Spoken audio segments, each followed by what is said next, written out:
Hello everyone! In today's video we're gonna turn this PDA into a portable gaming console, but before we begin, a word from our sponsor, PCBWay. If you're looking for general promotions on Arduino related products from PCBWay, they often offer special deals such as bundle offer, which might include various Arduino boards, sensors and module at reduced prices. Seasonal sale, which could range from Black Friday to New Year discounts. For the most accurate and up-to-date promotions, I recommend check out their website, link down in the description below. So I got this PDA from a flea market. It seems it has two wires coming out of it. I bought it in this condition. I'm not sure if these wires are for charging or for another thing.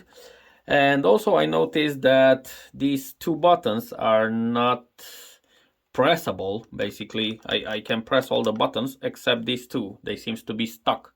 I guess they are stuck because of the case. So anyway, let's try to turn this into a portable gaming console and let's see what systems can we emulate and how far we can go into gaming with this particular device. Also, as some of you said in the comments, my videos might be a little bit too long because basically I'm showing you the whole design and building process on fast forward. So in this video, I want to try something else. So instead of showing you the entire design process and the entire soldering process, I'll show you just the main things, the main parts, and we're gonna talk a little bit about why I did like that.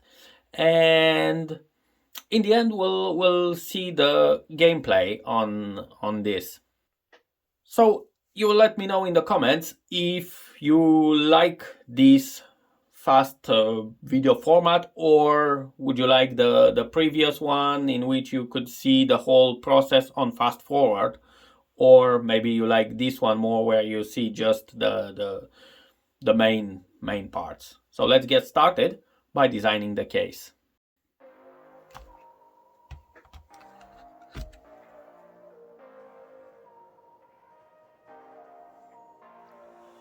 So this is the design that I've made. As I said, I'll only show you the main parts. Basically, I made a classical square gaming console with the D-pad on the left side and the action buttons on the right side, as well as two trigger buttons over here.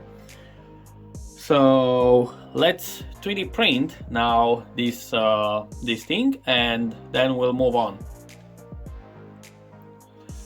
So here we got the 3D printed part. It looks exactly like in the design. So now what I'm going to do, I'm going to basically cut this breadboard on which I'm going to solder the buttons. I'm gonna solder the buttons and then I'm going to open up the device to see exactly where I will solder the wires. But at first I'll cut this and solder the buttons. So I cut the breadboard that we're now going to fix here with hot screws in these plastic supports that I've made for this.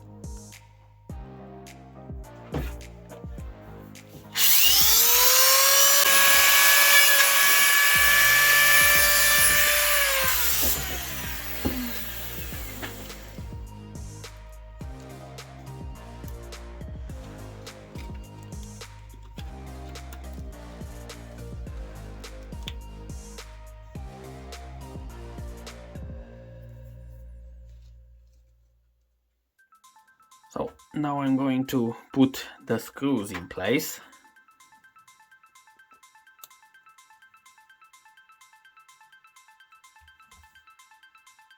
Okay, now we're going to mark the spots where we will solder the buttons.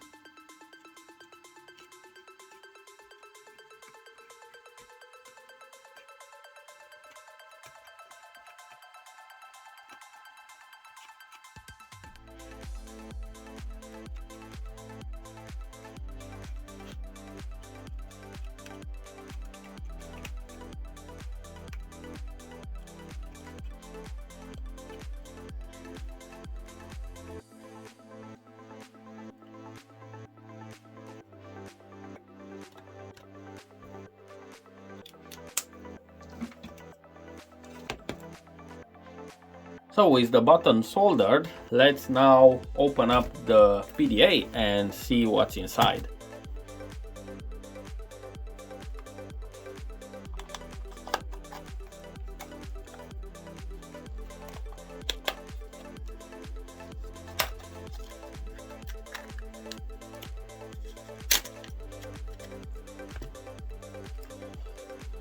Wow. So it seems as the previous user tried to use this maybe as a GPS and wanted to power it directly from the car battery or something. I'm not sure. It seems the battery is gone, and on the battery contacts there are just these two wires. So anyway, let's take this further apart and see how it will fit in the case. So this is it, the motherboard and the screen, and it will go inside either something like this or the other way around. I notice it does have what seems to be like a very old screen protector. Let's see if we can peel this off in order to get a better image. Yep, it does have a screen protector. So yeah, let's now solder the direction and the 4 buttons to these ones and then put it inside the case. So with the button soldered and connected, let's now put everything inside the case and we'll go for testing.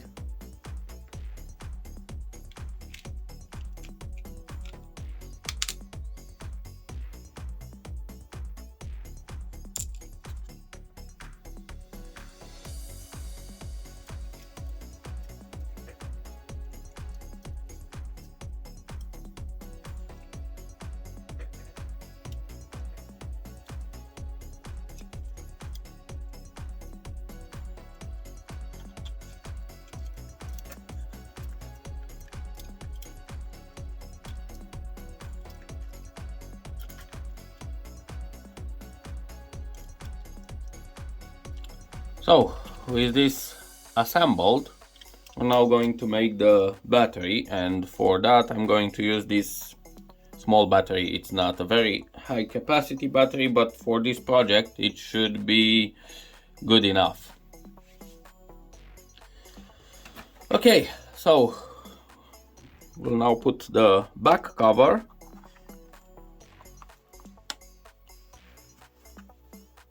And here we go. Okay, one thing to notice is that this device does not support screen rotation, unfortunately, at least not in the main UI. However, if I'm going to launch the emulator, the emulator does support screen rotation, and I'm going to show you. So if we launch Smart Gear and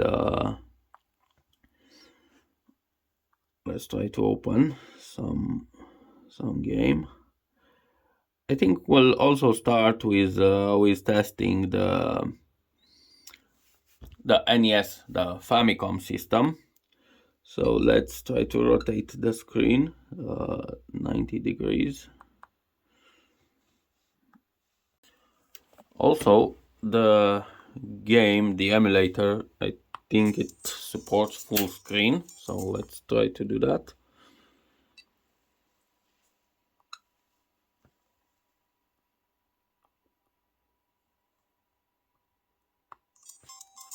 It doesn't seem to work. Fit to Windows, yeah.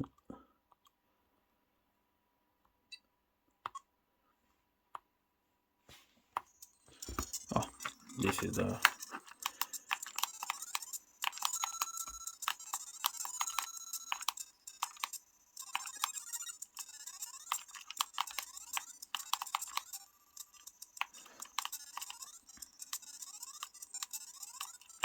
So anyway, let's try another emulator. I mean the same emulator, another console. Let's try the Game Boy Color.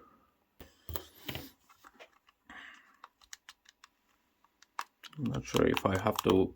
I think I have to reconfigure the keys. So, well, it looks and feels much better than on the original Game Boy.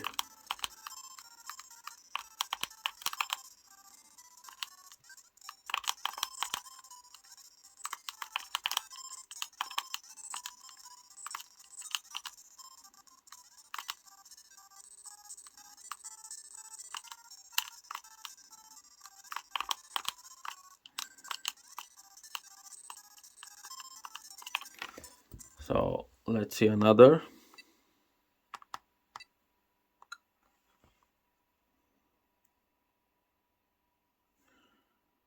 Let's try this one.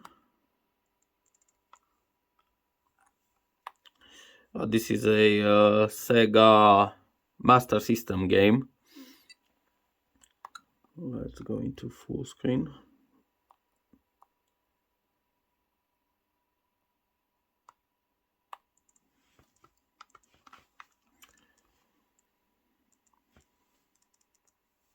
I'm not really sure why. After I configure the keys, the game doesn't seem to start. Whatever I press, it seems to be stuck on this screen. So let's try another.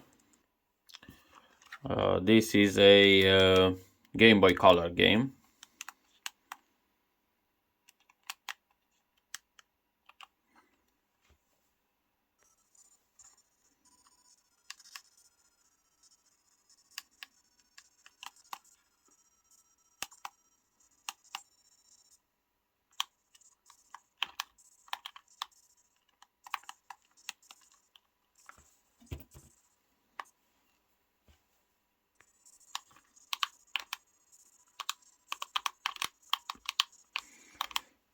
I'm not really sure what I'm supposed to do here, but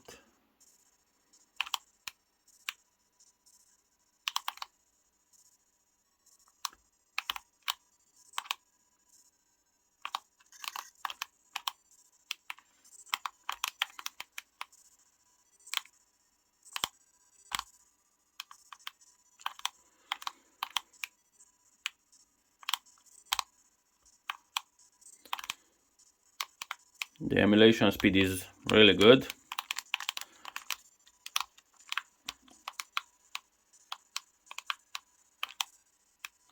Actually, it feels much better than on those HTC Windows Mobile devices for some reason. I'm not sure why, since this is an older model. So let's try to see another.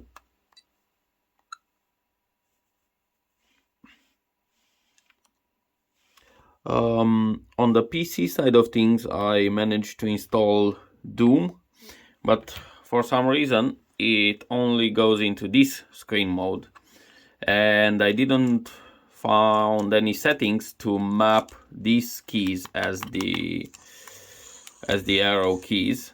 So if I will try to launch the game, the D-pad remains basically here, and yeah, this remains the action keys. But I'm quite surprised about the speeds that this game is running. Yeah, I'm sure after some tweaking I will definitely find a way to map the correct keys, but just to get an idea of the speed, it runs really good.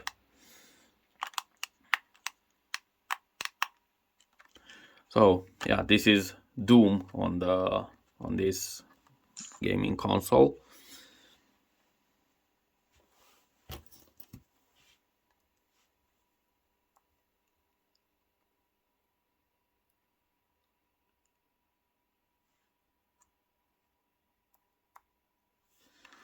Okay, so let's try to see if it can run PlayStation 1. Well, for some reason, if I try to load the game with this emulator, it doesn't seem to do anything. I'm not sure if there's some settings that I'm supposed to do here.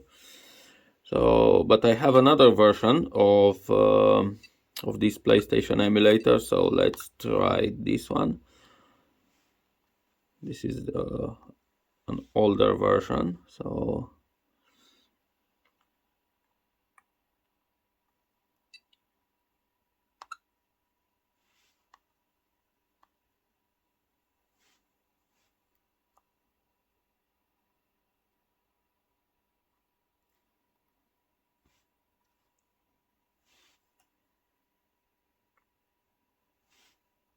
I'm not sure if this is a crash or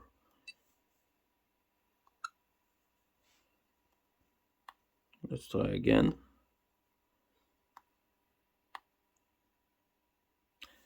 Definitely that's a crash. So I don't know, for some reason, maybe it's the ROM. Maybe I will try in the future with different games, but yeah, it seems that that particular game crashes the system. In the end, I would like to show you a PC game that was ported to Windows Mobile platform. I'm sure you all know it. And it's quite surprising to see basically this game on a handheld. It's the real Age of Empires, the first one.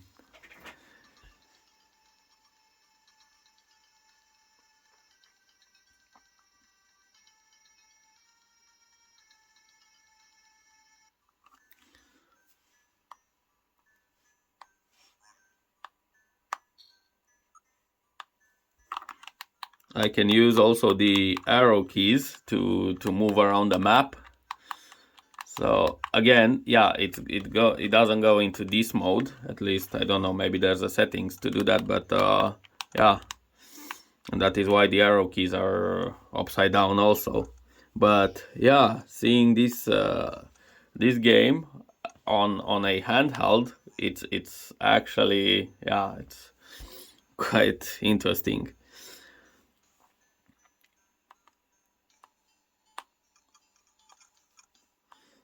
It seems to be an exact port. Everything seems to be exactly the way it was on the PC version of the game.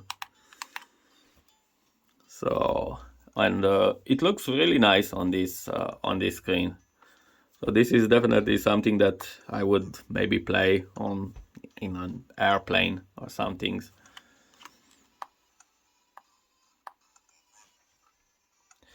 So yeah, this is it. The portable gaming console. So yeah, thanks a lot for watching and see you in the next one. Please let me know in the comments below what do you think about this new shorter video format.